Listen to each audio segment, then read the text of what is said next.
And welcome back. So we took a quick pause. Blech, words of heart. Yeah. But we were talking about, hey, using caution sometimes when it comes to misplacing a mentor and someone who is a discipler or a spiritual leader in your life. Reason being is when we misplace this very specific role, you can end up having someone that's a mentor depositing into you spiritually, where you may just need more of a discipler that is depositing into you spiritually, and a mentor that's helping you from a maybe a business savvy standpoint or a secular standpoint in your career. They're where you want to be, Yeah. and you just want to model that, but you got to eat the meat, spit out the bones. So Morgana, you want to jump back in there with us? Yeah. Yeah. I'm here with you. No I worries. hope. Yeah, but you had something, right? Yeah. I'm gonna make sure my connection is 100% too. Oh. Oh. Okay. I Yeah. just off the That's good. WhatsApp. That's all it was. I can Yeah. edit that out. That's probably. Yeah. That could be what's I think draining it's the. too much. Okay. Mm-hmm. It actually got All better. right. So you But want me to go ahead and say? Okay. Yeah. jump in there from Matt. Um. Yeah. I really, one of the verses that stood out to me, and that's pretty well known as well, is from Matthew chapter 28, verses 19 through 20. It says, "Go therefore and make disciples of all nations, baptizing them in the name of the Father and of the Son and of the Holy Spirit, teaching them to observe all that I have commanded you. And behold, I am with you always to the end of the age." And so as you were talking about just disciples, a lot of times the main reason that it's good to have a spiritual leader in your life, a spiritual mentor, is to help you become that discipler as well. Because Mm-hmm. we are all disciples of Christ. We are supposed to be out here discipling other people as well. And Yep. so it's good to have that discipleship over you, Mm-hmm. so you can help others as well that are under you too, that are seeking it out, but maybe not to your level yet. And Mm-hmm. then it's, the way around. So I'll tell you right now, my spiritual leader has Mm-hmm. a spiritual leader, and Yep. my spiritual leader has a spiritual leader. Like, As we it should. all need it. We all Mm-hmm. need it. And that's what I love about my spiritual leader, is that she also has someone Pouring into her. speaking life into her as well, so she can do the same for me and I can do the same for others. And it's something that you continuously pass on. Matter of fact, we were before we even came on to here, we were just talking about the discipleship program, or like a Yep. course that Mm-hmm. you had sent to me Yep. before. And I was just like, man, that is just so helpful. And the key of it is to go out and help others become disciples at the end of your discipleship with that Yep. course. So very encouraging, Yeah. um, that I've seen. So I know that we just spoke about what a mentor is, and then we went from the different types of mentor, and then of course we spoke about discipleship of having a spiritual leader in your life and how important that is. Because I feel like a spiritual leader kind of covers maybe everything that you're probably going through in your life. They may not be able to always give it to you like your business or your business mentor or your boss might can give it to you, but they are being led also by Christ. Yep. And one thing I know about God is that he is Oh, not a oh. God of confusion, and he don't Hey. lie. Hey. Period. You ain't lying. You ain't lying. So, do you Yep. want to hear from your boss's opinion? Do you want to Yep. hear from your coach's opinion, or do you want to hear it from the Lord? Okay. Okay. I mean, You know what you I'm ain't saying? wrong.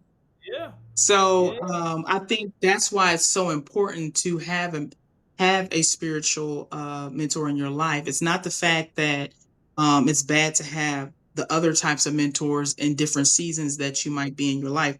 That's not True. the thing, but I think it's very helpful to have them and have your spiritual mentor to make sure you keeping 10 toes down Oh, in not the 10 Holy toes. Spirit. Oh, And not in the water. Not in the water. No, you got the you're 10 on it. toes down. You know what I'm On it. saying?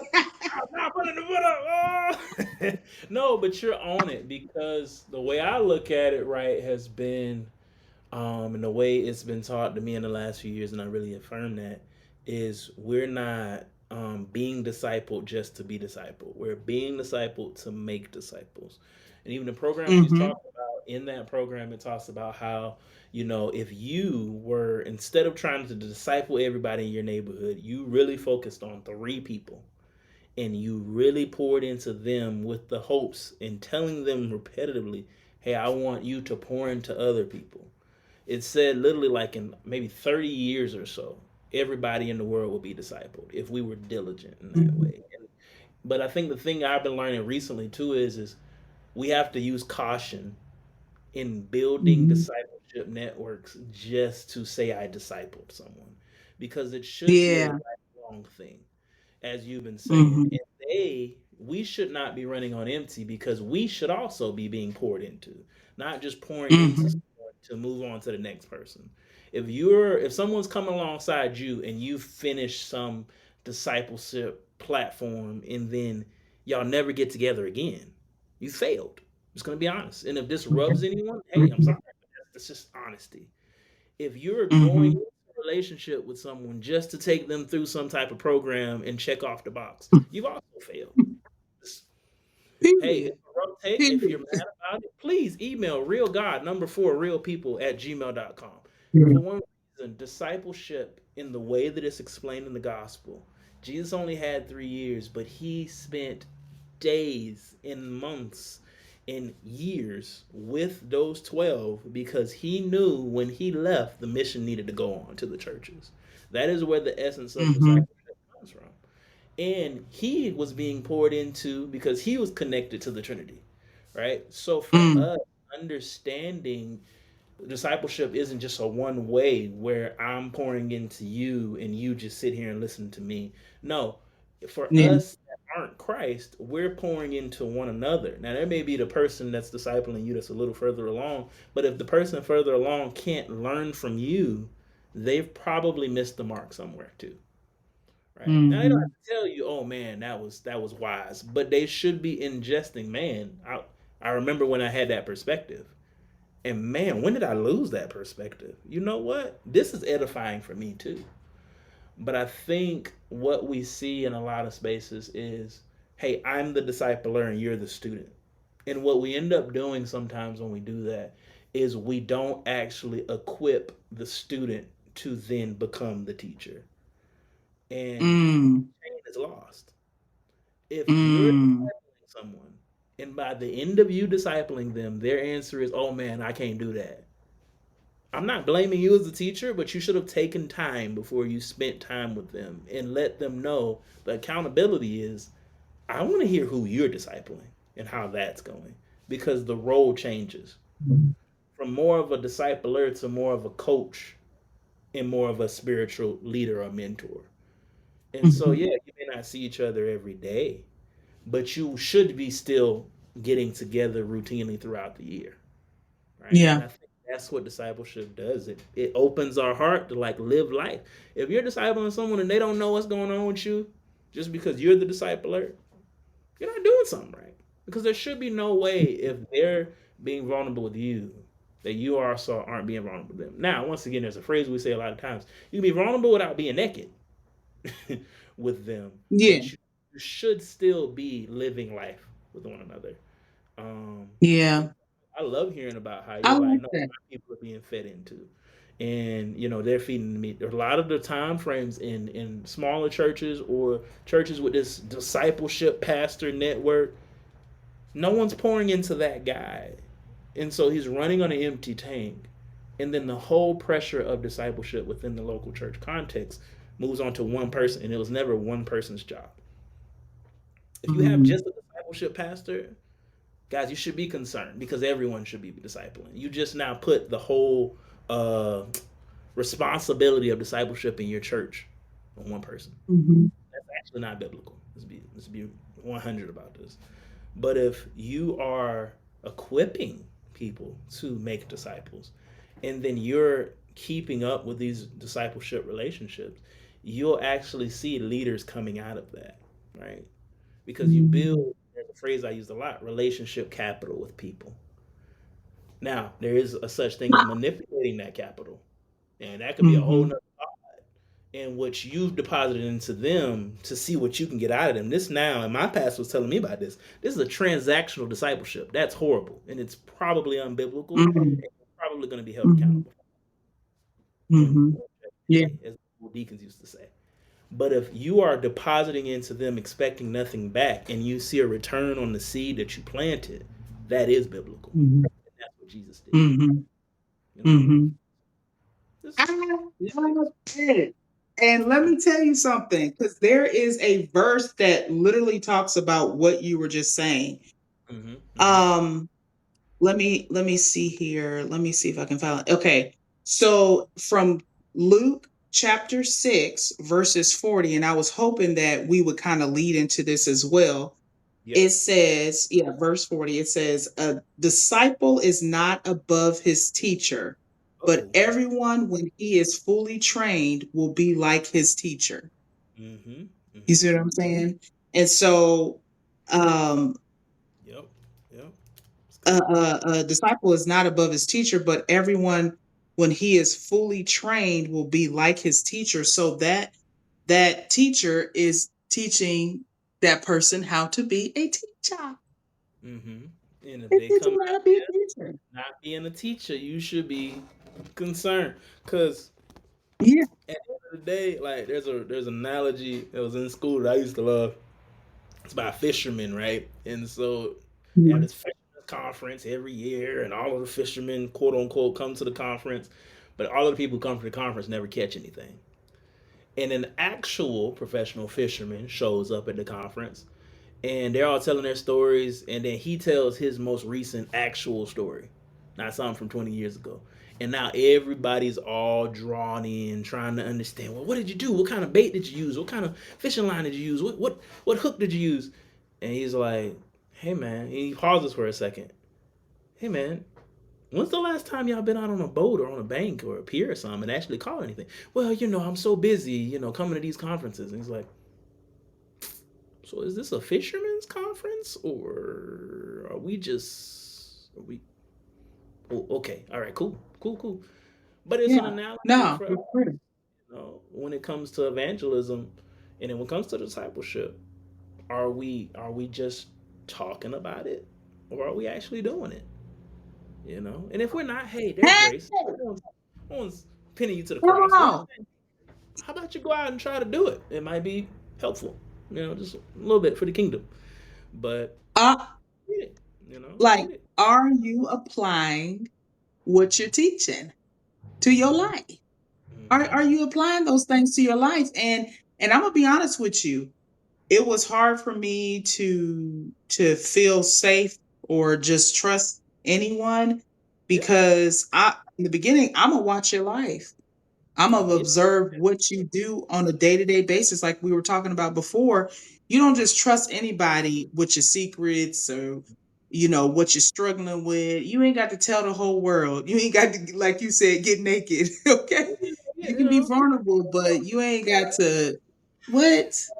So we're talking spiritually. We're yeah, talking in of the course. spiritual realm. We ain't talking anything crazy. But I'm just Mm-hmm. saying, like, you really have to make sure you can trust that person. And I prayed to the Lord about my mentor before making any decisions.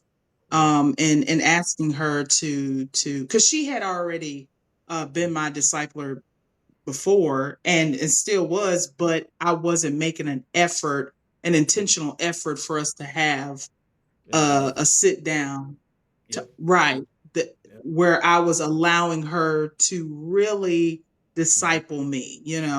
We went through a disciple course, but then we were done with that, and I was like, whatever, and I was like, oh no, I need this daily or Mm-hmm. weekly, like I Mm-hmm. need help. It's not Yeah. something that you just stop and then you got it the Yep. rest of the way. No, baby, this is a lifetime deal. And so it was, and I understand that, with some people they end up moving or whatnot, but you always want to make sure though you have a spiritual leader. A lot of the younger generation says spiritual mom and dad, spiritual parents. or whatnot.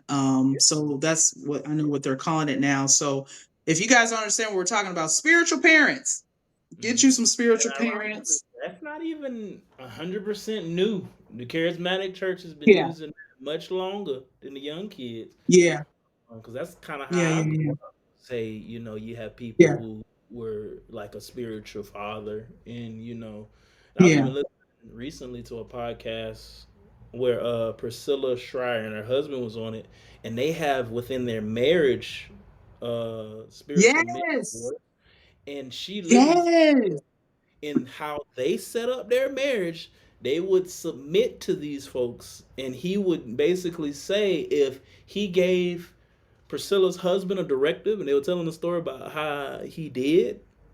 You couldn't just say, "Hey, man, I'm busy." He's like, "No, no, no, no." He gave Priscilla's husband a directive to come see him, get a flight, yeah, and this man was yes, like, "Nah, I'm good." He was like, "No, no, you need to come see me." He did it clean, like too. He's like, "No, no, I'm okay. I'm going home." And he was like, her husband's military kid. He's like, "Yeah, this is a directive, ain't it?" He's like, "Yeah." And to a generation that don't like being told what to do, I immediately was like, you know what? I did grow up in that. To a degree that I even had to learn at places I was at, hey, is this a directive? Because I do see you as a spiritual leader over my life. hmm, Or is this a suggestion?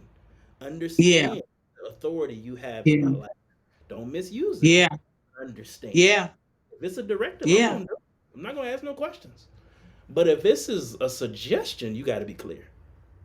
And I remember Exactly. the person over me was confused, and I was like, maybe it's a cultural thing, but I'm trying to let you know how much authority you have, so that you don't misuse, Hmm. right? Yeah, and But that thing and had me stuck. Yeah, yeah.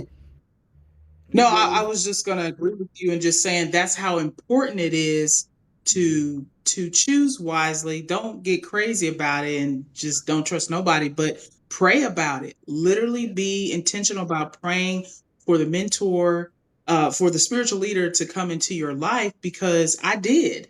And I yeah. prayed for it, but it was somebody that I knew. So I was like, nah, you know what I'm Mm-hmm. saying? You think, oh, well, I've been And knowing them sometimes for a there'll be while and people that you ain't prayed for. You find yourself you wishing you did, because I yeah. don't think what people realize is you're allowing a broken person that makes mistakes, just like you, Mhm, speak into your mhm, life.